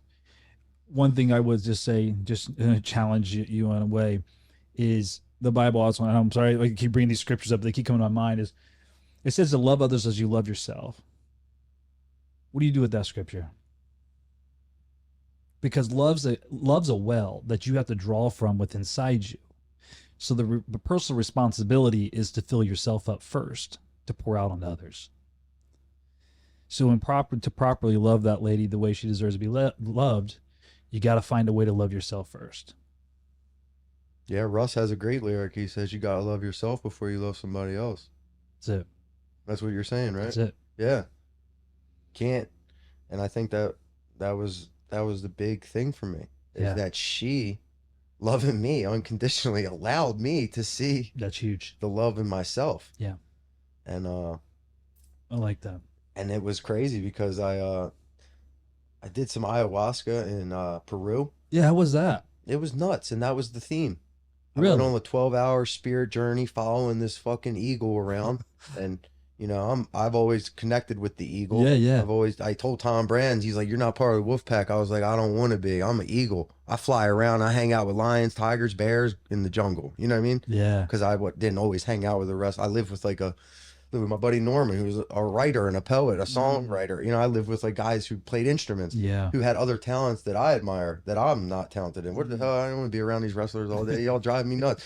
2 hours in the sauna together, 2 hours on the mat together. I've seen y'all for 6 hours a day. Yeah. Fuck, I gotta live with you too. You know what I mean? I needed a break. Like I'm just different. Like I said, like, and they didn't like that. I didn't like to go, you know, and I get it. I just didn't fit in there, I guess. But you know, they knew I could wrestle, so that's why they gave me the opportunity. But Yeah. like, yeah, like the what were we saying? I got off track. Yeah. No, you were just telling me that you always I think you were saying that you were different than everybody else, that you didn't fit in with the group, but It was the eagle. It was in back Eagle, to the. yeah. It was the journey after Pan Am Games. Yeah, yeah. And you were Like, telling me the ayahuasca. Yeah. After the Pan American Games in Peru, Yeah. like a real shaman down like. Oh, so you went Yeah. down. Oh yeah. I got off of the Naval Air Force Base. Yeah, that's another thing. When I go on tour, when I go on trips, oh yeah, I get lost in Amsterdam. I'll be in Russia for 3 weeks. Oh, Yeah, I geez. do my thing. Wow. Yeah. Full in. Oh yeah, I'm gonna get my money's worth. And so yeah, I was it's like y'all didn't bring me to Peru to Pan Am Games to keep me trapped on this Naval Air Force base and playing ping pong with Kyle Snyder all day. I gotta go. You know what I mean? It was my birthday too. Oh, so shoot. so yeah, and I pinned the Canadian to help us win. I got Yeah. a bronze. You know, Team USA. Without my points, we wouldn't have beaten Cuba. Wow. Cuba, you know, they were tough. Yeah. They're always good. Yeah. So we won Pan Am's as a team, and I went and celebrated. And this Eagle man gave me this crazy journey. Thought I was lost, like 10 hours, and it's getting dark. It's getting dark, and I'm like alone in this jungle, and I'm just following this eagle, full faith that wherever this eagle goes, I'm following it, and I'm gonna be fine. Hmm. You know, eagle takes me to the end of it, and it's this crystal clear water. I'm looking at this water, and this, you know, I'm on ayahuasca, so Yeah. it's a little different, but I just felt so inclined to hug the water. Now I'm in this water hugging my reflection. Oh. And this I call it a being because it seemed like it was presenting something to me. It was showing me that like all this life and shit is about loving yourself. It was a self-love. That was the end of it. That was like a long story short. That Wow. was like it was very powerful though. I remember, you know, after all the theatrics, because you get kind of sick at first. You're Sure. like puking for like 90 minutes. It's kind of a messed up process. I don't know. Are you familiar? I'm familiar, but I've never done it. Yeah. I mean, it's something you only need to do once. I've heard that. I'm totally good on it forever. Yeah. Yeah, yeah, totally good. But Yeah. it's crazy that theme came up again, and it keeps coming up. Sure. Well, yeah. I mean, I think it's just, yeah, this telling you that's the place, man. You know, as you were talking and telling me about your lady, your girl, it's like, I just saw this vision of you standing in front of a broke mirror. And the only thing you could see was the crack. And she was standing just off to your side, and all she could see was you without the crack. Sometimes it takes that other perspective for us to truly appreciate who we are, because we get stuck looking at the crack. That's all we can see. Yeah. We get so focused on it, especially as men. That purpose thing, right? Mhm. We just stare at the crack. And she's standing off the side going, but Pat, I see this. You know, and you trust her enough to allow that to actually move you and mean something to you. Because a million people can tell you the same thing. Right. But, you know, that's good stuff. Yeah. 100%. 100%. Yeah, that's real, because yeah, I mean, I know I'm supposed to love myself. Like, Right? Right? It's easy to say that. It is easy, It's but- it's like we all know that, Yeah. but it's like not enough. To quote my coach Kevin Jackson, knowing what to do is not enough. Mm. Everybody knows what to do. Yeah, it's good. Can you do what you know? Mm. Yeah. Big difference. That's the difference. Are Yeah. you able to apply it? Yeah. One's theory. One's just like, one's just theory. It's Mhm. it. You're just, Yeah. your philosophy. You're like, Yep. Yep. the other guy's a doer, and that's like, I do what I know. Yeah. I do what you're trained to do. Mm. Do what you. Discipline is a skill too. For sure. For Yeah, sure. Me to go home right now from this podcast and sleep to make sure I'm properly prepared is a skill. That's right. Yeah. Don't think there's not temptations for me to go to Council Bluffs all night. I love that place. Best strip clubs and casinos in America. Yep. Yep. My girl knows about them in college days. I told her some Council Bluffs stories. She goes, Patrick, you're going back to the room tonight. She's checking on She's you. got locations on. Yeah, look. For I sure. got her.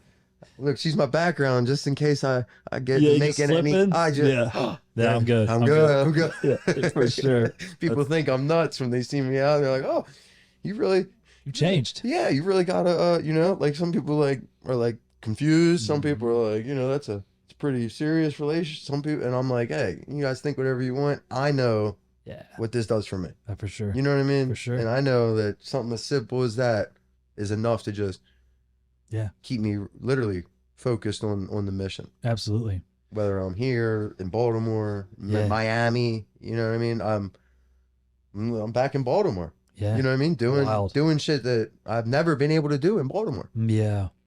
Yeah, it's big. It's so cool. Now, outside of wrestling, and you kind of jumped over this, but you got involved in mixed martial arts too. Is that also similar to it? It's like you were trying to find your place, kind of doing your thing, or it was just natural? You're a fighter, you're a wrestler. Okay, might as well just go this direction. Yeah, it's always been in my mind, but I was, like I said, I didn't take that MMA career like I did the wrestling out of love and trained for it and proper. I still haven't even trained MMA striking. I still haven't even trained. wow. Yeah, I haven't even. I just See- spar and go to camps, and Yeah. Kobe brings me in, Kamaru, Hamzat brings me in, Gilbert brings me in, these jiu-jitsu guys bring me in, because That's I'm like the wild. wrestling takedown guy. Yeah. I still haven't even trained MMA. I just went and did some fights because I had Oh, to get shoot. paid. Yeah. I got canceled with USA Wrestling. I was world champ or homeless. I was homeless. Yeah. I was tired of being homeless. Yep. So I went and fought. Made 30 grand quick and, did it again. So I was like, all right, I can buy a car, Wow. pay a lease off or something. I just wanted some stability again. See, in my mind, I thought you transferred over. You kind of started doing these camp. Yeah, no. So you just again, I was just so unprepared. Yeah, totally unprepared. jumped Rude in. awakening. wow. Rude. Yeah, wake up call. Well, yeah. Not playing checkers anymore. It's another Yeah. game. Yeah. Do you enjoy that, or is it? Oh yeah, I love it. Yeah, it's such an adrenaline rush. Yeah, I Wakes you up, just keeps you alive. Yeah, Just just nothing gets you. yeah. Nothing gets the blood boiling, and it just I mean, you're a natural fighter and tough guy, and it fits that mold well, and it scratches that itch. it scratches the itch, right? Yeah. It's like nothing in extreme. Yeah.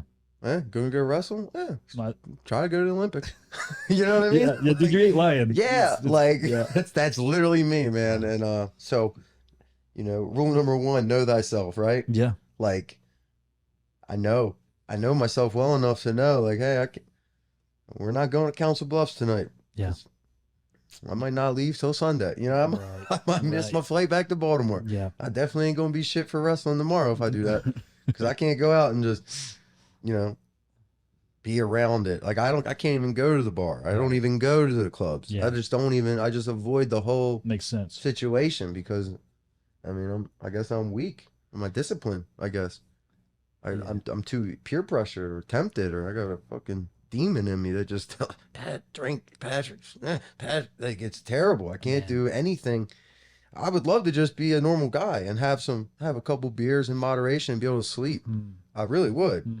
You know, maybe one day I can get to that point. But it also, I think, in some sense, that's why you're also so great at so many things, and so I mean, you are able to come in. I mean, you're competing for a world team, right? Because you're that guy, right? Like that's as hard it is on the other end of it. It's that great on the other side of. You know, I mean, what you're telling me on both sides, it's hard for me to understand because I'm not. I'm in the middle. You know, and so that's the extremes of both sides of you. But I think really, I mean, it is you have to deal with both sides of that. You know, to be as good and great as this on this side, the yin and the yang. Yeah. Yeah. You can't have light without the dark. That's very true. Very true. I can't. Yeah, I can't wish that I was something else because then I wouldn't be me.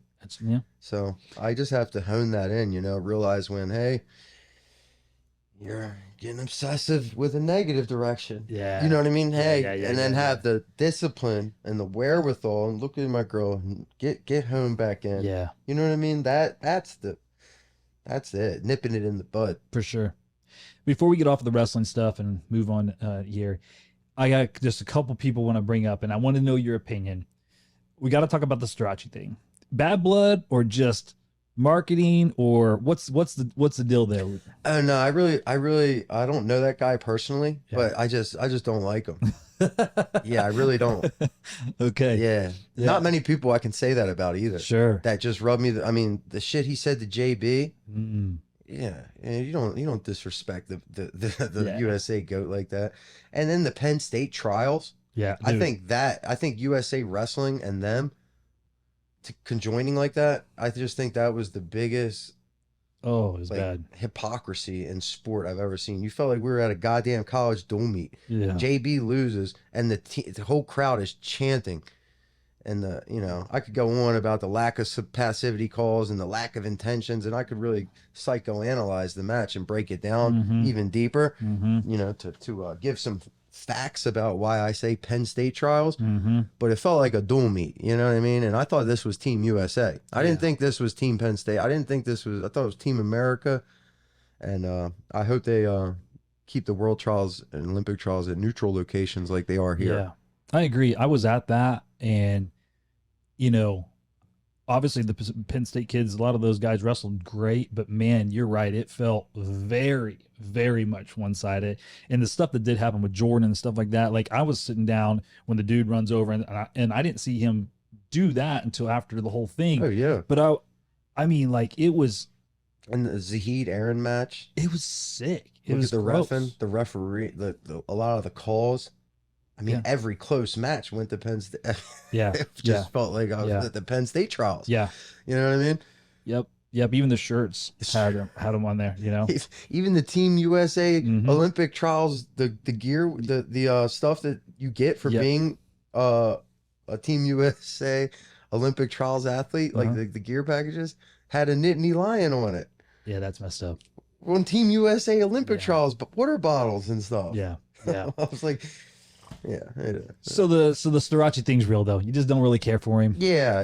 I think he's he's kind of I don't know, arrogant, and you gotta be if I'm calling you arrogant. I mean, Jesus Christ, come on. Like if I think you're arrogant, come on, like, give it a break. Okay. And then talk shit to Strachey, and then talks shit to Ferrari, and Strachey talking shit.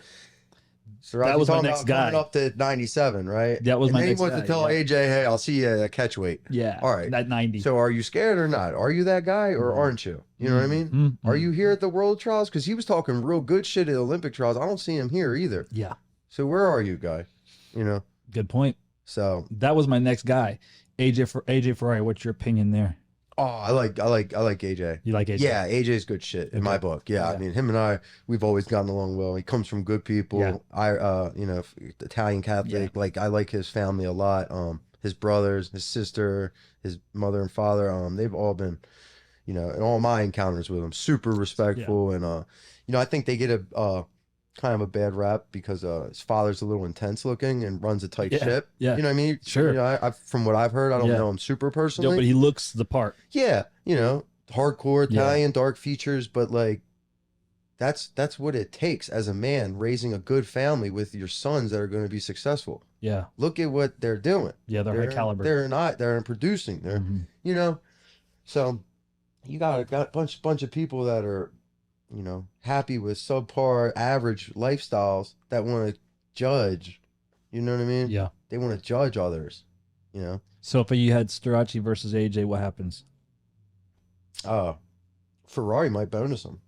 Ooh, I like it. Might. 3-point takedowns? Oh, yeah. Big, strong man. He's a big boy. Yeah. Yeah. And I mean, I was kind of manhandling Carter for the first few minutes. Out of shape, wrestling on my back foot, scared to engage because I didn't have any gas tank. Yeah. You know what I mean? I doubt I would throw Ferrari around like that, off counters like that, and hand fight. Cause just the way I felt like I could control somebody. I just the kid never really threatened me. You know, the first period, like felt super comfy. Even when he was scoring on me, I felt like those were like, I still felt like he was scared. Like he was running around, staying below the ankle, scared to come up to my body, running around the back corner. Good, technically correct finishes, but he was super cognizant and afraid of all my threats. Because he's had a good scout on me. I've wrestled David. I've wrestled Aaron Brooks. I've wrestled Quentin Wright. I've wrestled Penn State for years now. Yeah. So, you know, he countered my low gut and he knew about the throws. So he was very hip and aware. So, I mean, dude, yeah, he's I don't want to sound like a hater. Right. Because he can wrestle. Sure. But I just think there's levels. And Yeah. I just don't think he's not at a level to go make a world team or anything. He's not at a level to be talking shit to Jordan Burroughs. He just needs to, you know what I mean? He's just not like it's just put a sour taste in my mouth. I gotcha. Now, thinking about that, like, you know, obviously these guys have a certain flair about them. And I'm not trying to make the comparison because I know you kind of got a sour taste with the Strachey and stuff like that. But did you kind of write the code to that personality in wrestling? Pot calling the kettle black, huh? Well, just in general, like, you know, I get that a lot. I get the comparison. Like, I get people saying that, like, oh, this Ferrari's the next Pat Downey. Oh, hey, Ferrari. So, I do get it. And what's wrong with that? no, nothing. Saying you're gonna, I said, hey, I'll beat Gabe Dean's ass. And then I went to the U.S. Open right after NCAA's. I got kicked out of Iowa State, and I beat that ass. You know what I mean, though?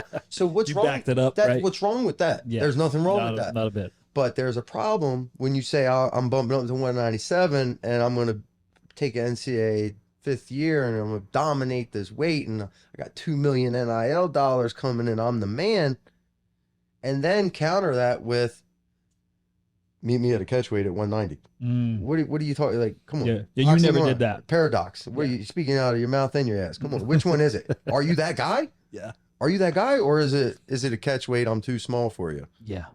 You know? Are you the guy who's gonna talk the shit and sell the match and get both y'all a bag? Because I was born. They don't test for marijuana anymore. They don't have transfer rules. Right. I had to go from Nebraska to Iowa Central. Had to graduate from Iowa Central because I'm starting a 4-year, going to a JUCO. To graduate, I had to get in from Iowa Central, finish my AA, get back into Iowa State, and then to transfer from Iowa State, I had to get into the University of Iowa that offered a different master's program accepted at Iowa. Oh. University of Iowa. So I got into the STEM program, science, technology, engineering, mathematics, because they didn't offer that at Iowa State.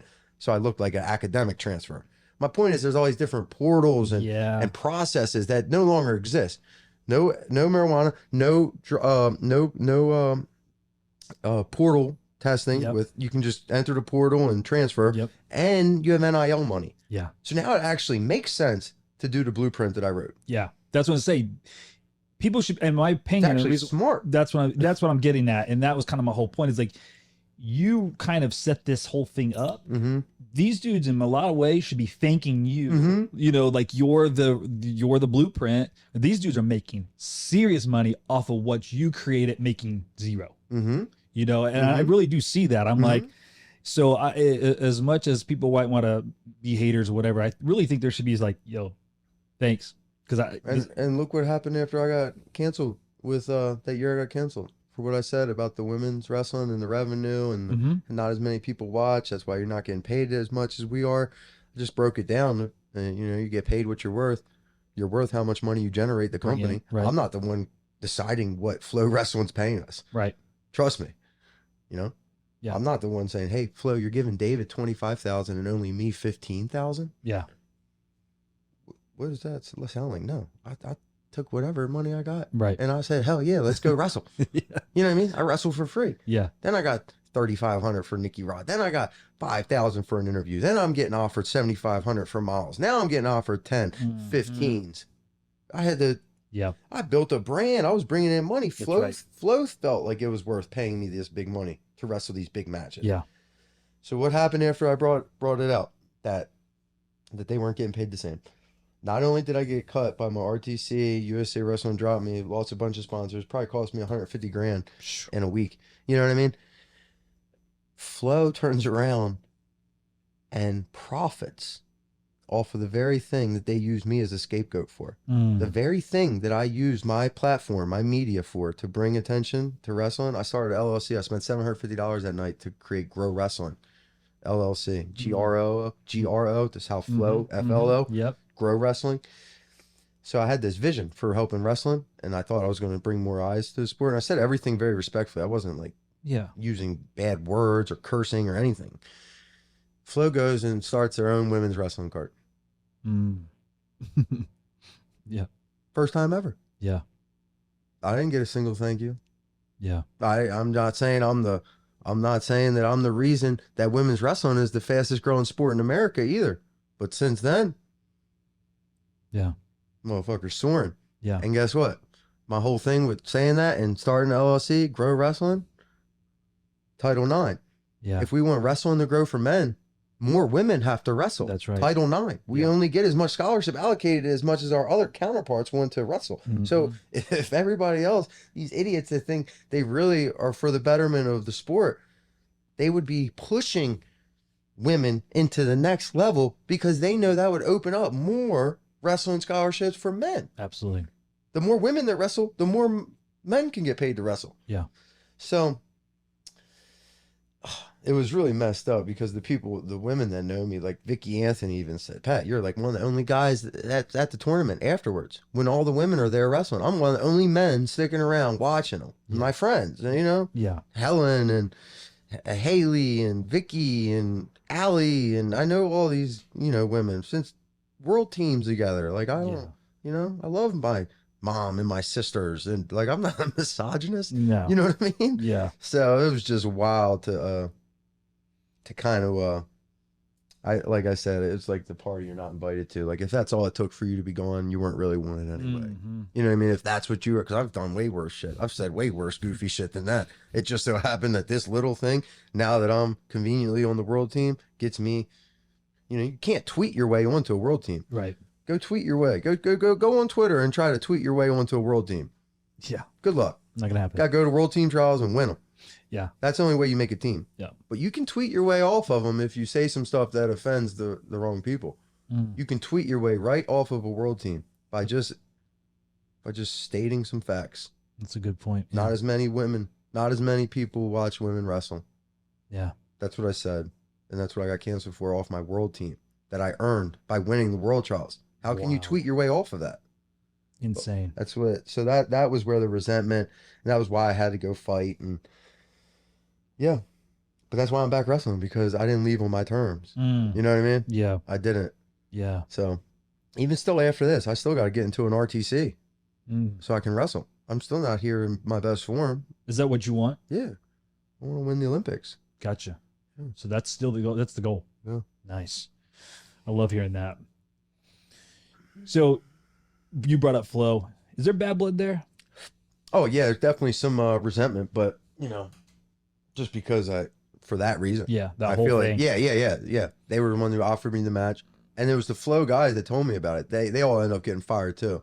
It was the guys, Dan Lobdell, the wrestling nomad, and the other guy, I forget his name. He was a part of the crew at the time, that were all part of organizing the match. Yeah. You know, that super card, the Chimizo day card. Yep. They were the main event. Yep. Yeah. They all told me how much money everybody was getting. They all told me what women got offered, what matches. They all told me these facts that I used. And so yeah, so they all got. They told me that and told me to go. And they were the ones who gave me the information that I used to make my points. And you're just making a point. Yes. This. I'm like, they offered Jakara and Helen this. Well, Jakara and Helen want to say, oh, well, we're world champs. We should get W. You're not a world champ, Pat Downey. Well, guess what? Pat Downey brings in more eyes than you do, Jakara. I'm going to get paid more than you. Yeah. Guess what? And you world love champ. I don't care. You love Jakara. You're I just love her. I stating, say this to her right to her face. Right. She's my girl. Like we just saw each other. Yeah. Like, you know what I mean? Yeah. Like we will talk about this in real life. Like if did Ronda Rousey get paid because she was a woman? Right. No. She brought eyes to the sport. Fucking sold seats. Mm-hmm. Is Caitlin Clark getting paid because she's a woman? There's tons of women in the WNBA. Yeah. How come this one's got the deal? They're mostly all women in the WA. I don't know anymore. Mostly. 2024, yeah. We can't say that. No, you're definitely a transphobe for that one. At this point, man, call me Patricia. Right. And I'll just go represent. I'll just go wrestle for the women's team. Hey. Am I still a misogynist then? Eyes to the sport, baby. I'd be the meanest female snap down you ever seen. Hurting people. I'll be dribbling them. So I kind of see the back end of all that bad stuff there, and I know I've seen some things between you and Chris and some other stuff kind of going on. Chris, the Chris Pyle of Christian, yeah, Christina, yeah. That's my nerd though. I mean, at the end of the day, they're all wrestling fanatics. You know what I mean? Sure. And everybody's entitled to their opinion. I don't care if you weren't an Olympian or you never won a state title or I don't know if they wrestle JV. I don't know. Right. I call them nerds. They're like wrestling groupies. Sure. They bring eyes to the sport. Yeah. They do good things for the sport. But it's become a monopoly, right? Sure. The ties run deep with these USA wrestling. I'm sorry, I'm looking at my time here. Yeah. I gotta wrestle in the morning. I know. I'm getting a little off track here with this topic, but because I could really talk about this shit all night. We'll just have to run it back after you're out of competition because I want to hear it all. I don't want to get myself canceled. No, again. yeah, it's true. It's true. But man, there's a reason that this sport isn't mainstream. Yeah. I'm just going to say that. Yeah. There's a reason there's Monday Night Football and there's not Wednesday wrestling. Mm-hmm. There's a reason you can't turn on a television every Wednesday and see some wrestling. Sure. And it's not because nobody watches it. It's not because it's boring. It's because USA Wrestling can't profit if they're not selling it to Flow Wrestling. Mm. If they don't have the wrestling product as a monopoly, how are they going to profit? Mm-hmm. So does it benefit Flow Wrestling? Does it benefit USA Wrestling to say, hey, let's get this product to ESPN. Let's get this on the television. Mm-hmm. Let's get this sports scene nationwide. Mm-hmm. Doesn't benefit them. Doesn't benefit their agenda. Because now they don't have people paying $120 to watch a World Team Trials tomorrow. Yeah. Yeah. How many of my people ask me, how can I watch you? I say, please don't. Mm-hmm. I don't want them paying Flow. Why do I want my friends paying Flow money to watch me that I'm not going to see a penny of? Yeah, so you have to pay to get into the tournament. I got to pay to come wrestle. Yeah. I got to pay USA Wrestling a membership fee. I got to pay USA Wrestling a registration fee, or New York Athletic Club, one of these clubs. Right. And now USA Wrestling doesn't have Sunkiss clubs, Sunkiss kids anymore. Right. Art Martori said, guess what? Y'all want to keep misplacing and not properly allocating my funds for what you say? You want to keep lying to me about my money? No more RTC. Mm. That hurt. Yeah. This is the beginning of the end. Yeah. If something seriously doesn't change, you're going to see a lot. There's only 2 other clubs that can follow suit. Yeah. NYC and Titan Mercury. It's already hanging on by a thread. Mm-hmm. The whole RT, you know what I mean? Yeah. So these guys, I'm not going to name names, but something's got to change. Yeah. Something's got to change when the leadership of the sport and the direction and and I mean, I'm not a finance guru. I'm not one to sit here and say I know how to run the books and the accountant and what. I'm not even speaking on facts here. This is just hearsay from what I've gotten from other parties that were with Sunkiss, you know. Yep. But you know, I know Jordan Burroughs isn't with Sunkiss anymore. Yeah. I know Jordan Oliver, he's with NYAC now with me. You know what I mean? There's a reason that Sunkiss Kids doesn't exist anymore. It's not because Art Martori ran out of money. Right. Yeah. You know? Yeah. He's pissed off at some. Yep. So whenever you piss off the head rich guys, you know, I don't know if it's Baumgartner or Les Gutches or Bill Zadek or Rich Bender. I don't know. Cody Bickley. I don't know who's running the show incorrectly, but they're pissing off the wrong people. Gotcha. Not me. I you know, you just cancel me again. That's fine. I get it. I'm a minnow. Right. But I'm talking about people over their heads that are funding their jobs. Yeah. You get what I'm saying? Yeah. Yeah. Guys paying their salaries. Yeah. So something's got to change with the leadership and the long-term direction of the sport.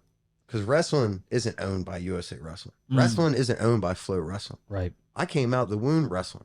I wrestled before I even knew I was wrestling. Right. Bears wrestle, animal. We all, you know, running and wrestling, the two most original things of sport. You know what I mean? First Olympic sports. So these guys trying to put this monopoly on the sport like they're the wrestling curator. You know what I mean? It's just goofy. Yeah. Yeah. I literally could listen to this stuff all night, but I gotta respect your time because I know you gotta get to bed. I just have a few closing little questions I want to ask you real quick, and we have to run this back because again, like I said, I love the way your mind thinks. I kind of think that you're like you're kind of like that guy that's always been this way to me. You're speaking about things that people feel and know and kind of understand, but yet you're before your time, and people catch up.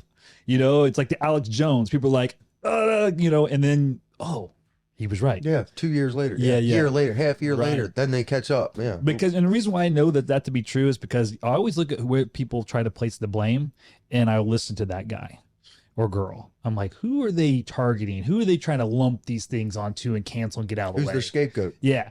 And then I'm like, I want to hear what they have to say. So that'd be you. Yeah, whether it's spot on or not, yeah. Maybe I'm a little Alex Jones kooky too, but guess what? He's also right. 88% of this shit that motherfucker says comes to fruition. Yeah. Yeah, you ain't wrong about that. Gay frogs, whatever. I mean, he says some wild stuff, and you're like, a year later, you're like, God damn, that guy, he was spot on. So yeah, we'll see how these cards play out, man. Yeah, well, I like it. Well, a couple of the small things here, real quick. If you were talking to a group of young people, maybe they were young Pat Downeys, you know, in that mindset, what do you say to them to try to help them? What's your advice to them? Because I know you got an academy, you're sowing into the next generation. How what are you telling these kids? Yeah, I'm not shying away from the mistakes I've made. You know, sure. I own who I am. You know, now obviously I'm not going to put myself on blast to these kids and be like, hey, you go be a fuck off and you can still make a world team, because that's not the example either. You don't want kids thinking, because not everybody's as tough or as talented as somebody else. So some people can get away with certain things that others can't. But if I had one thing to say, it would just be never stop having fun with it. Because that's when shit always hit the fan with me. When I stopped playing wrestling and I started working, it became a wrestling. This is my job. Now I started getting injuries. Now I started having to wrestle, and it changed my paradigm. It changed my perspective on the sport. To I have to practice, from I get to practice, and that time away from it, getting healthy. You know, Tom Brand said something really good. The only way you get injured wrestling is if you do the sport incorrectly. He goes, if you're in good position, you won't get injured wrestling. If you do proper wrestling, you can't get injured when doing it. I'm like, you smart ass. Yes, you're right. You are right. So that changed my whole game. Yeah. So I let that sink in. Went and made my world team. Did what we talked about. Came back to the sport 15 months later, and now like I'm loving it again. That's good. Now I feel like a kid again. Yeah. I get to wrestle. That's good. Every day. I'm like, oh, Coach you guys got a practice time for me? I'm not violating the school's rules. I'm allowed to come? Okay. Yeah. Like, hey, you got a separate workout for me? I can come. I get coached today. I got a coach putting me through to practice.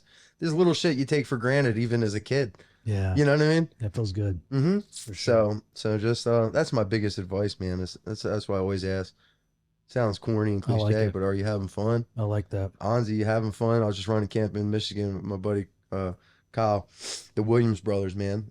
I just asked, you guys having fun? You know, let's Yeah. play some wrestling. Let's go play some wrestling. Them coaches, you can't play wrestling. You play football. You play lacrosse. Yeah. I play wrestle. That's cool. Dogs play wrestle. Bears play wrestle. Children play wrestle. They don't. Kids don't even know they're wrestling. They're doing it. They play. So I to like me, that. it's like just to have fun, man. I like that a lot.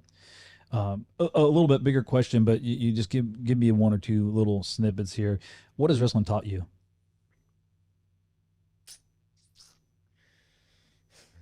It taught me to be tough. Yeah. Definitely taught me toughness. You know, I will say that toughness. KJ and I used to always talk. Are you born tough? Can toughness be taught? I think it can. Okay. You know, because you're only as tough as you tell yourself. Mm-hmm. You know. Yeah. If I tell myself I'm not that tough today, then my hand starts aching. Oh yeah. And now my metatarsal, my metacarpal, now I got arthritis. Oh, just, you know what I mean? Yeah. You're only as tough as you tell yourself you are. That's very true. Yeah, your legs are sore, you can't run, you walk. Yeah. You can't walk, you crawl.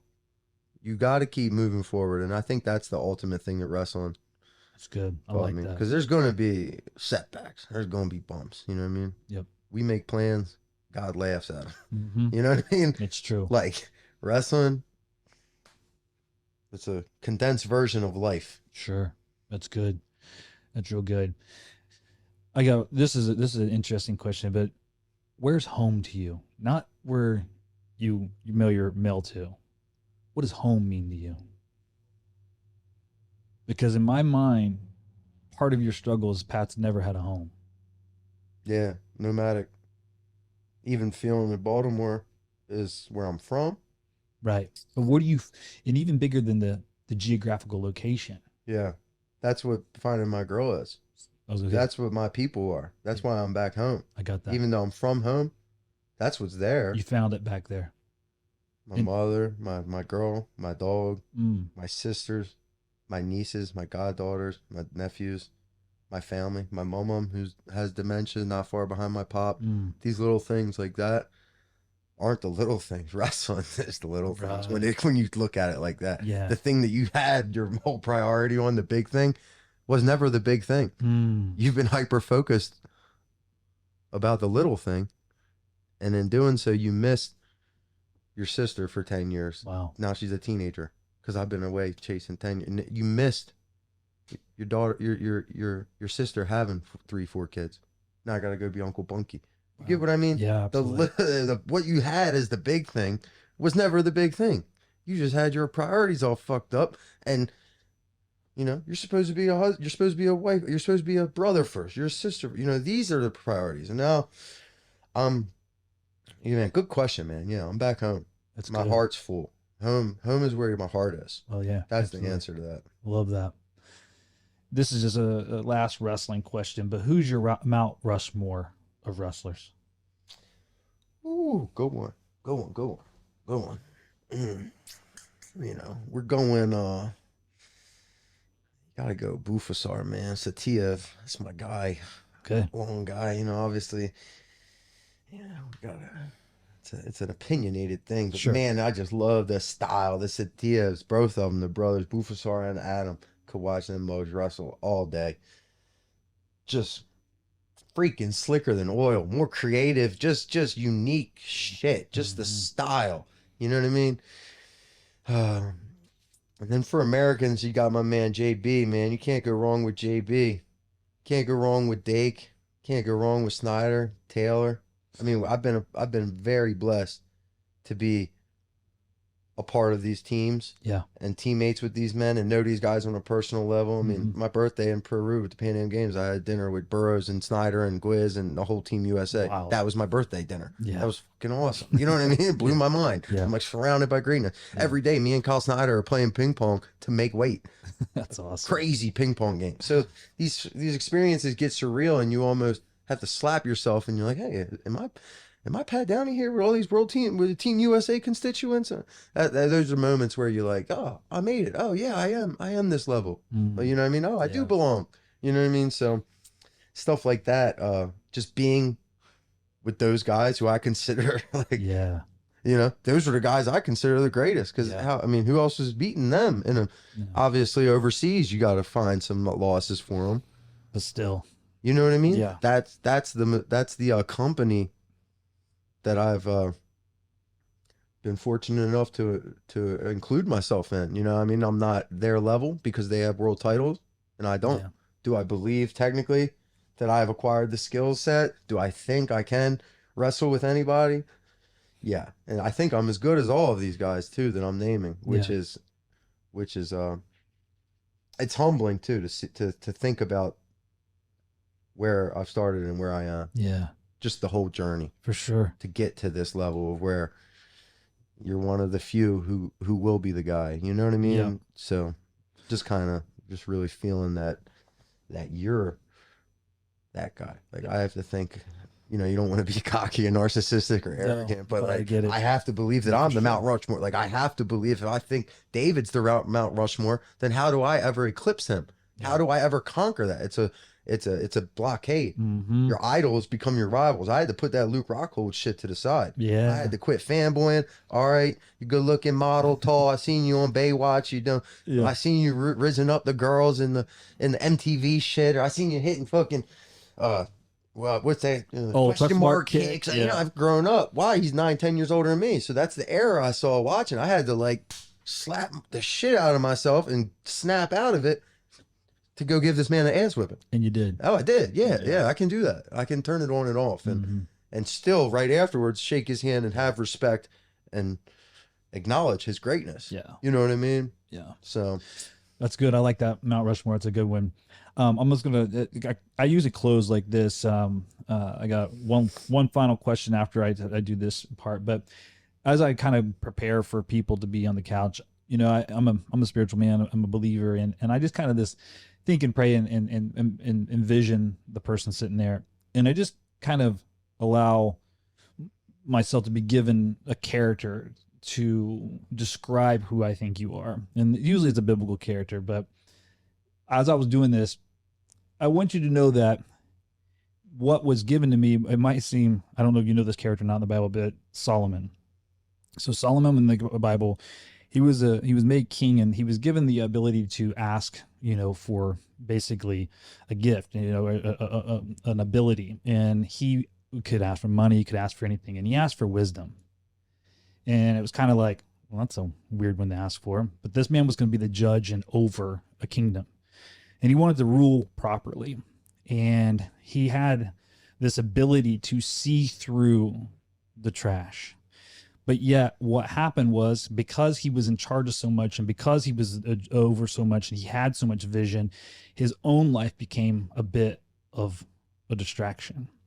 And he fell to women, and he fell to this, and he fell to that. And he was an incredible king. And at the end of it all, he got his life all kind of, after he bounced all over, God kind of restored him. And at the end of it all, he says, I figured out one thing with all my wisdom. It's better for a man to find his wife and to be satisfied and be at home there. That's who you are. You're a man that's been all around the world looking for an answer that you already had in your heart, that God had already put there, that you were looking for a home. And he's brought this young lady into your life to give you that home.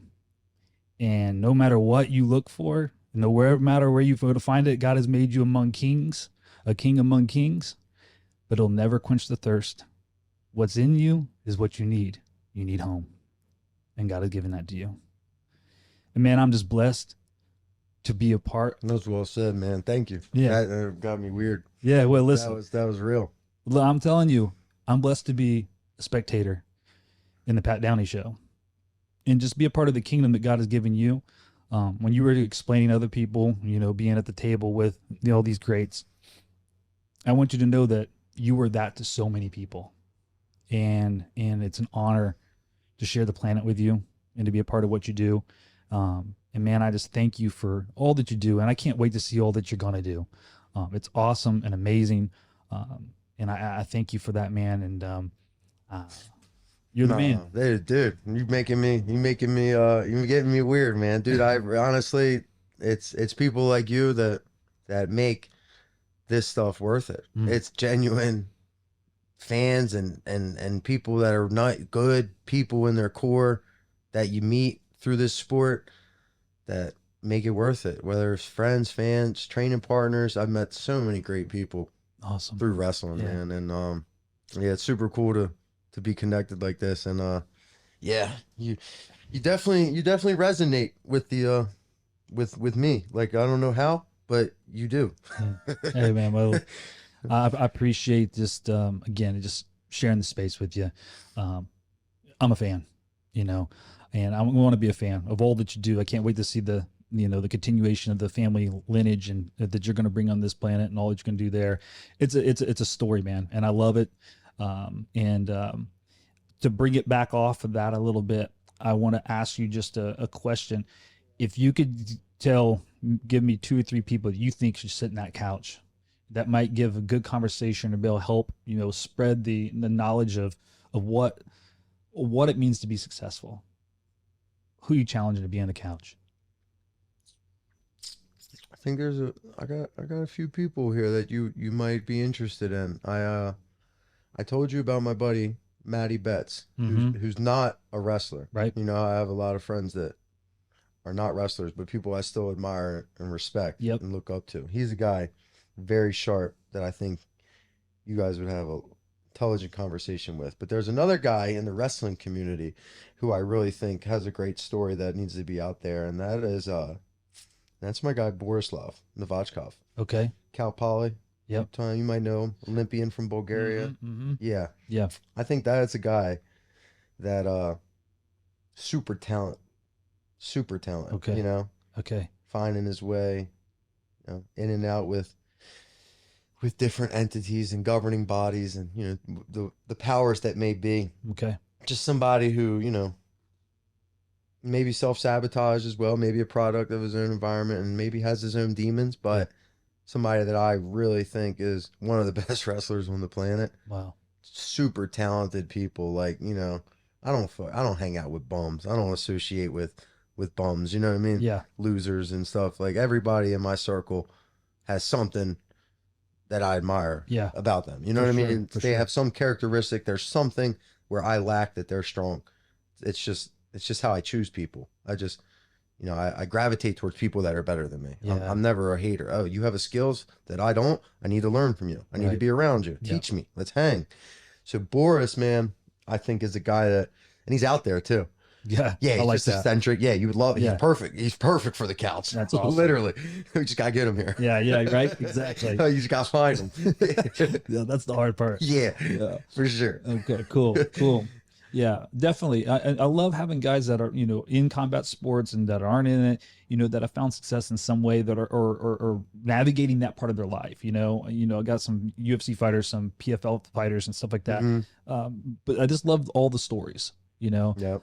Because I believe in one of my sayings is how you do anything is how you do everything, right? And so if you compromise in this area of your life, it'll bleed over into this area of your life. 100%. And so I like hearing these stories like, okay, he found success or she found success here, and this is where it bled into being a mom, being a dad, and this is how it works. So that's the stories I'm interested in. So well, I hope I got one for you in 10 years that says all this bled into. Oh, you're already into doing what it, you got, man. You're inspiring me right now, whether you know it or not. The setup is world class. I appreciate it, man. I'm just trying to do it right, and you will be. One of these days, man, I'm gonna be. I'll have you on my couch. I'll say, yeah, I'll be on your couch. That's gold, brother. That's absolutely. Where can people find you, man? Like, are you on social? Are you doing camps? What's going on? Yeah, definitely. Twitter, Instagram. I mean, I use them not regularly. I use Instagram. I don't keep notifications on the social media just because I'm not trying to be a slave to it. Yeah. I hate the noise being told. I barely keep my notifications on. Sure. You saw that spooky tone. That's just for my girl and a few select notifications. You know what I mean? So just hit me up at Pat Downey. You know what I mean? Just my name, PatDowney. That's my socials. And yeah, I mean, I'm definitely staying active. The only thing I love more than teaching is competing. So from here to about November 2nd, maybe a weekend or two that I'm free, but every weekend I'm damn near competing or teaching. That's awesome. Yeah, I got a wedding next weekend, and then boom, going beat the streets and Yep. October 5th against FAR. Yep. And I'm running a seminar back home in Baltimore, and we got one in Jersey. Actually, Ferrari's old high school, Bergen Catholic, Nice. Coach Dave Bell. And then Then you're in London, right? a couple more things, and then London for Polaris, November 2nd. That's awesome. So my schedule up until then is pretty booked, but yeah, anybody wants a camp or competition, let me know after November. We'll keep it booked. That's awesome. I love it. Yeah, and listen, coaches, people, you get this guy in front of your kids, man. Like, his story's strong. He's an incredible competitor, and just I think he's as good of a competitor as I think I've seen some of his stuff, but I just know how he is around the youth. I think he's even a better coach, and that's saying a lot because he's an incredible competitor. So, anyways, I appreciate you, brother. Tomorrow, dude. Go do work. Let's go make a world team. Go do PE things, Hey, man. let's It's go. awesome. So Let's go. I appreciate you, my friend. Awesome, man. Likewise. Thank you, brother. Pleasure was mine, man. Honestly. Awesome. Oh well, I get kind of zoned in here on these. It sounds different. Yeah, he does. He pulled that off. It's like, what? Wow, man, this was world class. I've never done a podcast like this. Dude, I appreciate that. It was fun. You killed it. My girl was surprised that I wanted to do it, and I said I can tell this is going to be good. Dude, I could just feel it. I don't know how.